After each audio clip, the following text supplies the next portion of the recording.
जय माता दी फ्रेंड्स। आज मोर नवरात्रि स्टार्ट। तो ओडिशा रे तो बहुत कम ही लोग ये 9 दिन उपास करती, बट बाहर समस्ते करती।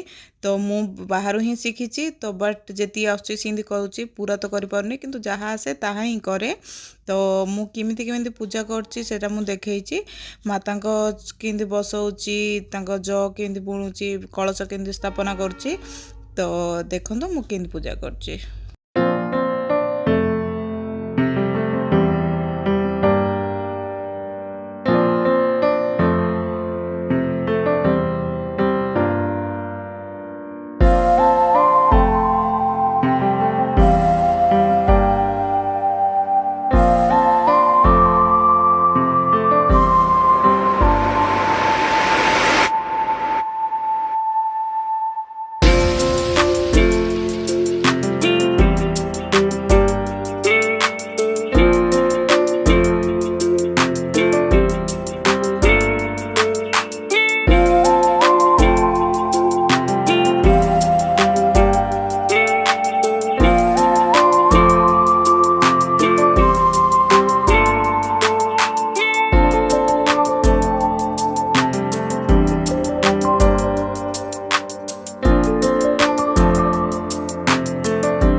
तो फास्ट टाइम मु महाप्रभुंकर फोटो मूर्ति गणेश को स्थापना करदेली।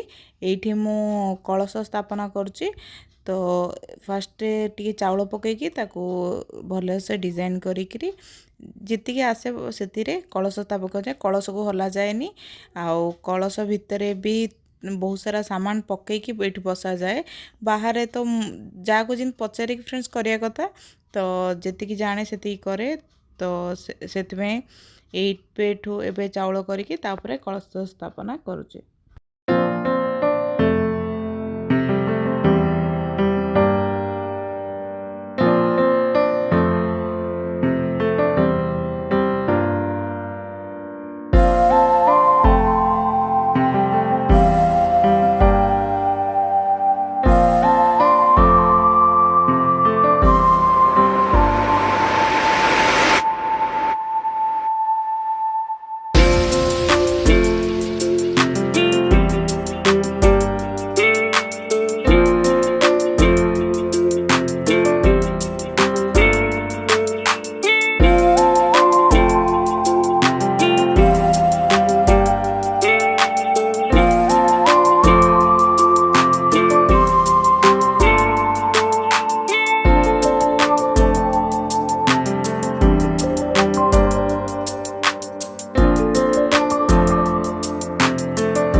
एठी मो महाप्रभु को सब फूल फूल देकी सजे सारी कलश स्थापना पर भल से सुंदर से जमती हुए सेमती सजा जाए। आपर माँ को 16 श्रृंगार बढ़ा जाए। तो सेता मो माँ को आणिकी साइड्रे मु बाड़ी 16 श्रृंगार। आपर ये महाप्रभुंकर चीनी बतासा या सब गोटे भोग रखा जाए। तो सेता ही मुझे रखुचे। यहाँ रही था पूरा 9 दिन जाक रही था।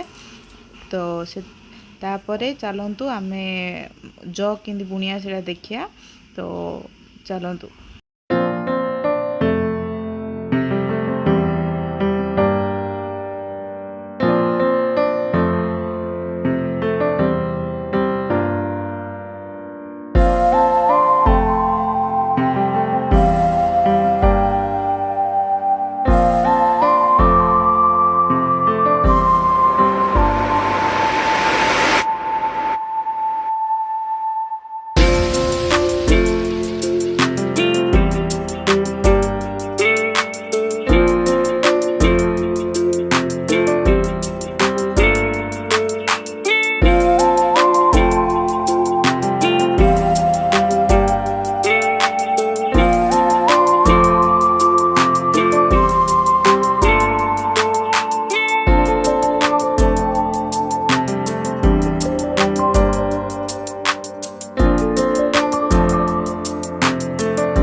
ଫାର୍ଷ୍ଟ ତ ମାଟି ପାତ୍ରରେ ସ୍ୱସ୍ତିକ ବନାଯାଇକି ସିନ୍ଦୁର ଆଉ ଚନ୍ଦନ ଦେଇକି ପୂଜା କରାଯାଏ। ତାପରେ ମାଟି ରଖା ହେଇଥାଏ। ଗୋଟେ ଦିନ ଆଗରୁ ସେ ଜୱାରକୁ ବତୁରେଇକି ରଖାଯାଏ। ତାକୁ ଉପରେ ରଖିକି ପୁଣି ଗୋଟେ ଲେୟାର ପକାଇବାକୁ ପଡ଼ିବ। ଜୱାର ବୁଣିଲା ପରେ ଏବେ ମୁଁ ଅଖଣ୍ଡ ଦୀପ ଜଳାଉଛି। ଏଇ ଦୀପ ମୋର 9 ଦିନ ଯାକ ରହିବ। ଦିନ ରାତି ମୋର 24 ଘଣ୍ଟା ଏ ଦୀପ ଲାଗିବ। ତ ଚାଲନ୍ତୁ ମାଙ୍କୁ ପୂଜା କରିବା।